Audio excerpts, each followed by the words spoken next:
Between the decades from 1945 and the mid-1980s, Black photojournalism across the United States were capturing world-changing events through the lenses of collective cameras. Paige is live inside Fort Worth's Amon Museum of American Art to explore a whole new exhibit that puts their groundbreaking work in focus. Hello, Paige.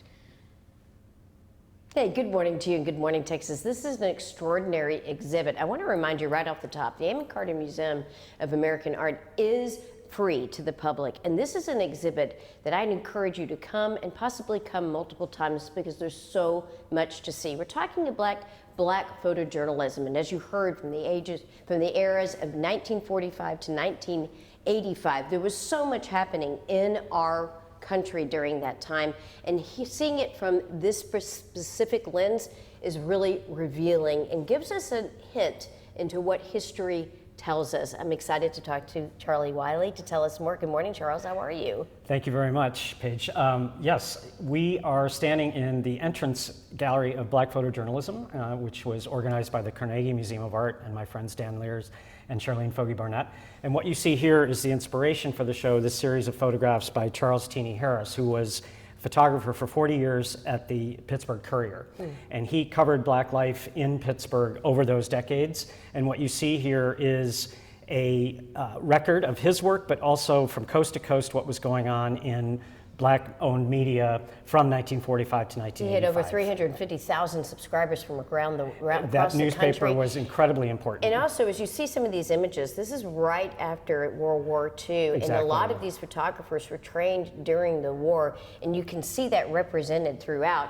As we continue to walk, and as you can see this image here, when they're celebrating that the war is over, they were able to pivot and also showcase life in general. And speaking of life, yes. Life magazine did a wonderful spread to kind of talk about this is an example of segregation. Tell us more about these images. So this is by Gordon Parks, who's one of the best known artists in the exhibition. He was hired by Life magazine as the only Black photographer at that moment, and he was on assignment to cover segregation in Alabama. And so what this talks about is the idea of a magazine and the centrality of printed media to how people saw themselves and how they saw the world. And what Parks was a particular expert in doing was telling a story through photography. And I think that the time period too is significant as we think about this particular era. This is pre-dawn of digital media. Absolutely. And really where we're seeing all these is in print, in magazines, and then also seeing here laid out in newspapers, very historical events that are captured here. Of course, the assassination of John F. Kennedy right here in Dallas.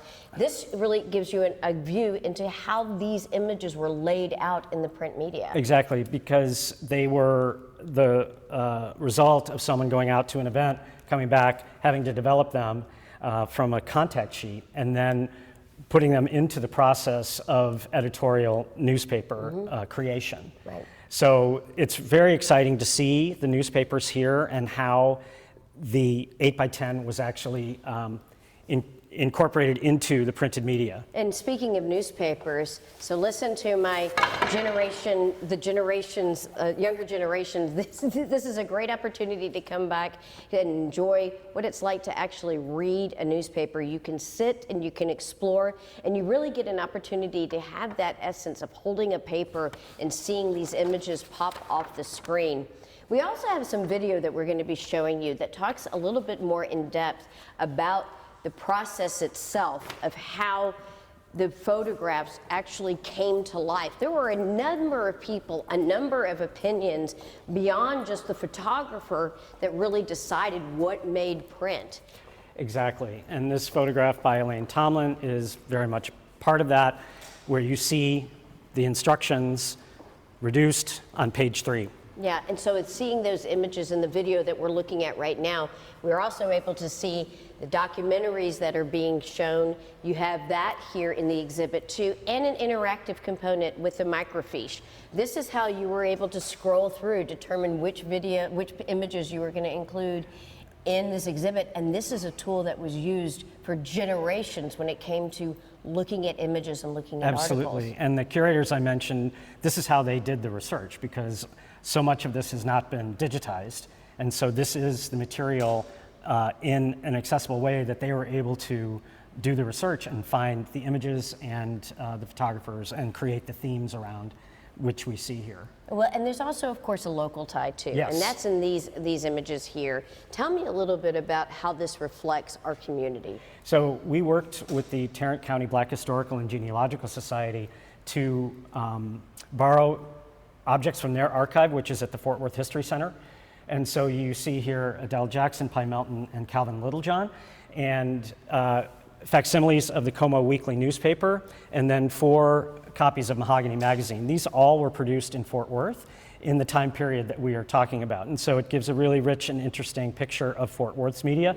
And on the other side is Sepia Magazine, which was extremely important in a national context. Right. And that was here in Fort Worth. Well, we've only been able to give you this much of a view. You need to come and check it out here at the Amon Carter Museum here in Fort Worth. It's free to the public, and it's going to be on exhibit until July 5th. Thank you so much. We appreciate it. Thank you so much, Paige.